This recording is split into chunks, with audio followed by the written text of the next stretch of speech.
My friends, in Jesus and Mary, the whole world needs to essentially know two revealed truths. One is that Jesus Christ is their Savior, and they need to have Jesus as a personal Savior, which taps the graces of redemption. Number two, that Jesus gives everyone in the world a spiritual mother. And as we use the expression, what would Jesus do? We can also use the expression, what would Mary do? And as we say, do you have Jesus as your personal Redeemer? We can also ask the question, do you have Mary as your spiritual mother? Hello and welcome to MCast. This is Dr. Mark Miravalle, Professor of Theology and Mariology at the Franciscan University of Steubenville. And we've been talking in our series about the four great dogmas of our Blessed Mother.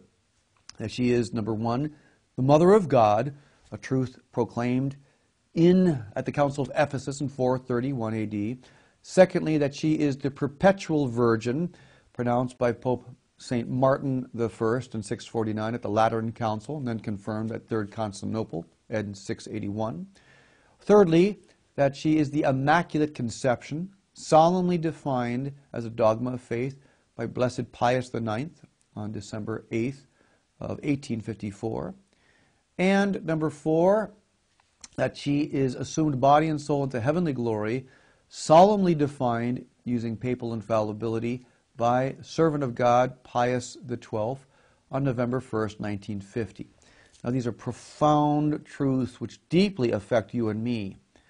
But in a real sense, these four dogmas must lead to a fifth truth, a truth which is already a doctrine of the Church. That means we are bound as members of the Catholic family to accept this doctrine.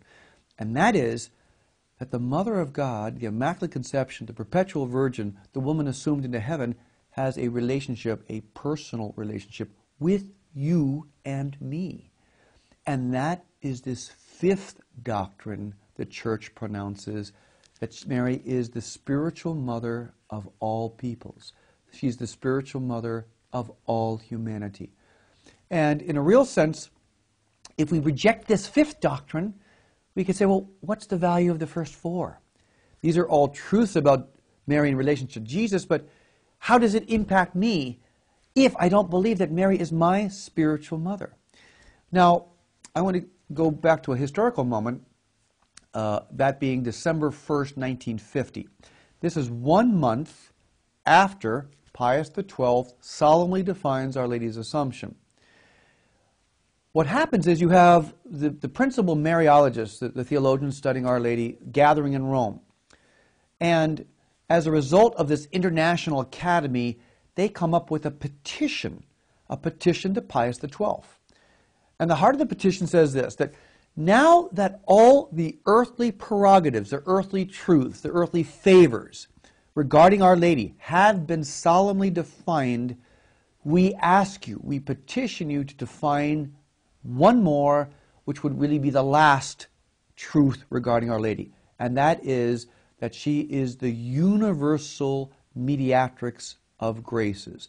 That Mary, in her role with Jesus and under Jesus, not only brings Jesus to us, so technically Mary is the mediatrix that brings us the mediator, but also that she distributes all the graces of humanity to us.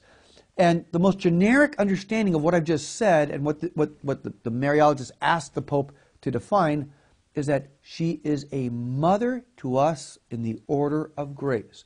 This is the formulation of the Second Vatican Council, that she is a spiritual mother to each one of us. Now, one might say what's rather remarkable that even though papal infallibility from the chair ex cathedra has only been used twice in history, in 1854 and then again in 1950, and just 1 month after Pius XII uses it, the Mariologists of the world say, use it again, do this again. But it conveys an important truth, that there's a logic, there's an inner appropriateness, there's a theological appropriateness, and there's really a call from the faithful as well as from theologians to have this truth understood and promulgated on the highest level. Because, once again, if you and I don't accept Mary as spiritual mother, we're losing exactly what Jesus gave to each one of us from Calvary. He was the one. It wasn't Mary. It wasn't the church. It wasn't the Pope. It wasn't a theologian. It wasn't a mystic. It was Jesus who said, as his final gift from Calvary, "Behold your mother." John 19, 26, 27. And so this is a direct gift that the Savior gives to each one of us. And we have to avoid any types of presumption which said, you know, I don't need this gift. I've got Jesus. That's all I need. If Jesus gives you a gift, accept the gift and have the humility of saying, well, perhaps I need this more than I know. Perhaps I need a mother in the order of grace. Perhaps it's God the Father who wanted me to follow Jesus with Mary, with the assistance of Mary, with the intercession of Mary, with the love of a mother's heart to help me through the difficult times, because perhaps as full of energy and vivacity to follow Jesus, perhaps it's going to be tougher than I think. And perhaps Jesus wants me to have this mother guiding me through each day in an effort to be true to my baptismal promises to him. So let's go to the sources of revelation regarding Our Lady's role as the spiritual mother of all humanity. We start at Luke 1:38, when Mary says yes to the Archangel Gabriel to be the mother of God. St. Augustine says that as Mary is physical mother of Christ the head, Mary becomes the spiritual mother of all the members of the body of Jesus, mystically connected to Jesus the head.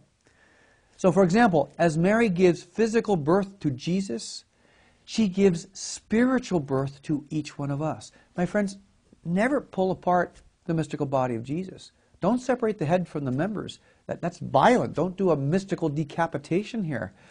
Jesus is mystically and intimately connected with the members of his body. That's you and me. So, when, as Augustine says, when Mary gives birth to Jesus the head, she also gives birth to each one of us in the mystical order. St. Pius X said that each one of us came forth from the womb of Mary in the spiritual order. So, as Mary is head of Jesus, is mother of Jesus the head, she is also our spiritual mother. Now this develops and becomes even more clear at Calvary. In John 19, this is the climax of revelation. It's the climax of redemption. This is Calvary. This is where we're all saved. This is where we're all given the opportunity of eternal salvation. If we accept what Jesus did for us at Calvary in John 19:25, as the last gift Jesus gives to each one of us, before he says, "Consummatum est," it is finished, he says to John, "Behold your mother," ecce mater tua in the Vulgate. And this is not, my friends, this is not just an invitation, it's stating a fact. Jesus gave Mary to each one of us as a spiritual mother. John responded correctly. John took Mary into his home. John does, as a beloved disciple, what each one of us are supposed to do. We're supposed to take Mary into our home, into our hearts. John Paul II tells us in Redemptoris Mater, home is a geography of the heart. And technically in the Greek it just says into his own, means into our spiritual life, into our possessions. So if you want to be a beloved disciple of Jesus, take Mary into your home. Allow her into your heart. Let her be your spiritual mother. Let her fulfill the words of Jesus and the teachings of the church, that she indeed is a mother to you and to me in the order of grace. Receive Our Lady as a spiritual mother, as a special gift from Jesus Christ to you. This is Dr. Mark Miravalle with MCast. God bless you.